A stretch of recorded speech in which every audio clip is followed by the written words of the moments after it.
شغل أهل الجنة. أهل الجنة مشغولين مو فاضيين. إن أصحاب الجنة اليوم في شغل فاكهون. إيش رأيكم؟ وش شغلهم؟ سئل ابن عباس رضي الله عنه قيل له ما شغل أهل الجنة؟ قال فضوا البكارة.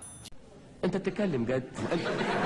يعني كل امرأة في الجنة تعود بكرا فيرجع زوجها فيعيدها ذيبا، ثم تعود بكرا ثم يرجع فيعيدها ذيبا، وهكذا شغل. لا حول ولا قوة إلا بالله. والله ما أعرف غير منك دلوقتي يا أبو حميد. تفسير قوله تعالى كذلك وزوجناهم بحور عين. البعض من قال ان الحور العين مهمتها العمل، استشهد بقوله تعالى وكواعب أترابا، أي صغيرات ما أدري شنو. على كل حال لا، زوجناهم بحور العين. الزواج المعروف. علي النعمة انت بتتكلم صح. طبعا بيتكلم صح. إذا بس يا مرسي الراجل بيتكلم صح. الله سبحانه وتعالى قال كواعب أترابا، فالكاعب والعرب، وعربا أترابا وكواعب أترابا. كواعب أترابا بسورة النبأ الآية 33، وعربا أترابا في سورة الواقعة رقم 36.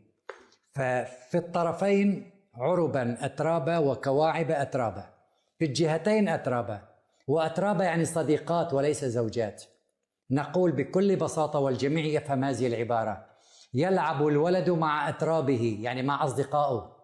فالله ما قال كواعب أزواجا ولا قال عربا أزواجا، قال كواعب أترابا وعربا أترابا، يعني عبارة عن نوع من الصداقة الفكرية والنفسية. طبعا يعني على سبيل المثال ولله المثل الأعلى، يعني مضيفة الطائرة دوما يعني مع الركاب عندها ابتسامة، عندها الكلمة الطيبة، عندها الكلمة الظريفة.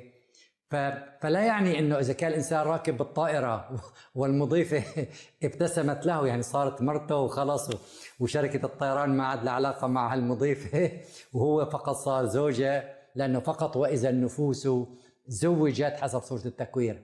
الزواج نفسي بكلمه وزوجناهم بحور عين، راحوا إن فورا الى الزواج الجنسي، لانه همهم الوحيد في الجنه هو الخمر والجنس، يعني فقط ما عنده هدف بالجنة غير الخمر والجنس. وأحدهم طبعا معروف عندكم، يعني مشهور جدا بالتفاسير، ذهب إلى سورة ياسين، يعني ويردد هذا القول كثيرا جدا حتى بعض عند أصحاب اللحى الطويلة، أنه أصحاب الجنة اليوم في شغل فاكهون. قال ما هو الشغل؟ مشغولين بفض بكارة الحوريات، ما له شغلة غير هي. قسما بالله الفيديو موجود.